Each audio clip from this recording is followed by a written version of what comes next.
Memahami teori saja tidak cukup tanpa melihat fakta di lapangan, terutama mengenai dinamika pasar di negara kita. Berdasarkan data nyata, saat ini sebanyak 19,7% perusahaan di Indonesia telah menggunakan media sosial sebagai kanal utama untuk pemasaran mereka. Angka yang sangat tinggi ini menunjukkan bahwa persaingan memperebutkan perhatian audiens di ranah digital sudah menjadi standar industri. Di sisi lain, perilaku konsumen kita pun telah berubah drastis, di mana 59% konsumen Indonesia menyatakan bahwa mereka terbiasa mencari informasi atau ulasan mengenai sebuah brand terlebih dahulu di media sosial sebelum memutuskan untuk membeli sebuah produk. Hal ini menjadikan platform seperti Instagram, TikTok, dan YouTube sebagai panggung utama bagi konten pemasaran karena memiliki tingkat keterlibatan yang sangat tinggi, khususnya dari kalangan Gen Z dan milenial. Pesan kunci yang harus kita garis bawahi di sini adalah bahwa di era digital, konten adalah wajah dari brand Anda. Sebuah konten memiliki kekuatan ganda. Ia bisa mengangkat reputasi brand ke level yang lebih tinggi, namun di saat yang sama, ia juga memiliki risiko untuk menjatuhkan reputasi tersebut jika tidak dikelola dengan hati-hati. Setiap interaksi publik, baik itu berupa komentar, ulasan pelanggan, hingga testimoni, secara langsung akan memengaruhi keputusan pembelian orang lain.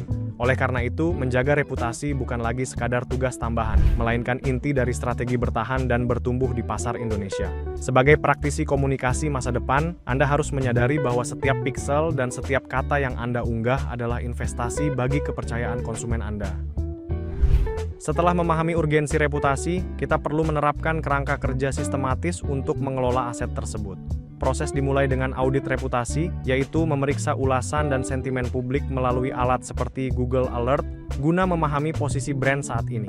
Langkah ini diikuti dengan pembuatan buyer persona dan riset tren untuk mengidentifikasi audiens target, mulai dari usia hingga platform favorit, serta memantau tren terkini agar konten yang diproduksi benar-benar relevan, solutif, dan mampu menarik perhatian mereka secara efektif.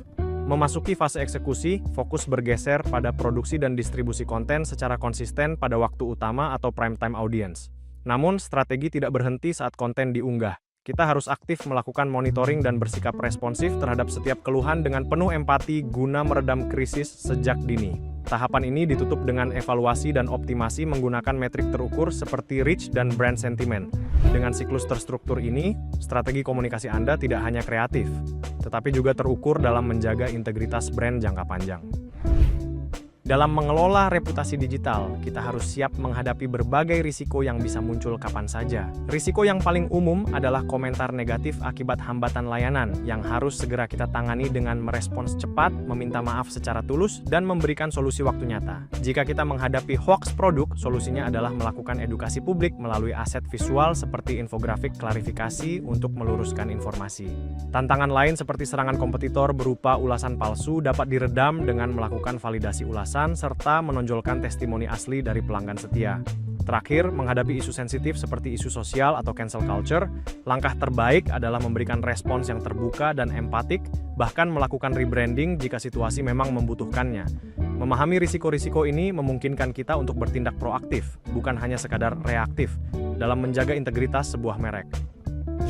Sebagai rangkuman dari bagian pertama ini, kita dapat menyimpulkan bahwa di era digital, konten bukan lagi sekadar alat promosi satu arah, melainkan kunci utama dalam membangun kepercayaan dan reputasi jangka panjang. Strategi konten yang kuat tidak akan berdiri sendiri tanpa disertai sistem monitoring yang ketat, serta kemampuan untuk memberikan respons yang cepat terhadap dinamika publik secara real-time. Hal ini memastikan bahwa setiap interaksi yang terjadi di ruang digital dapat dikelola dengan baik untuk menjaga integritas merek Anda. Selain itu, kita harus menyadari bahwa pasar di Indonesia memiliki karakteristik yang sangat unik, di mana penggunaan konten yang selaras dengan karakter lokal, baik dari segi gaya bahasa maupun budaya visual, terbukti jauh lebih efektif dalam menarik simpati dan membangun loyalitas pelanggan. Pada akhirnya, sebagai seorang komunikator, Anda perlu memahami peran strategis antara desain yang memikat, narasi yang menyentuh, serta pemanfaatan teknologi yang tepat untuk menyatukan konten dan reputasi menjadi sebuah kekuatan yang utuh dan berdampak nyata bagi pertumbuhan sebuah brand.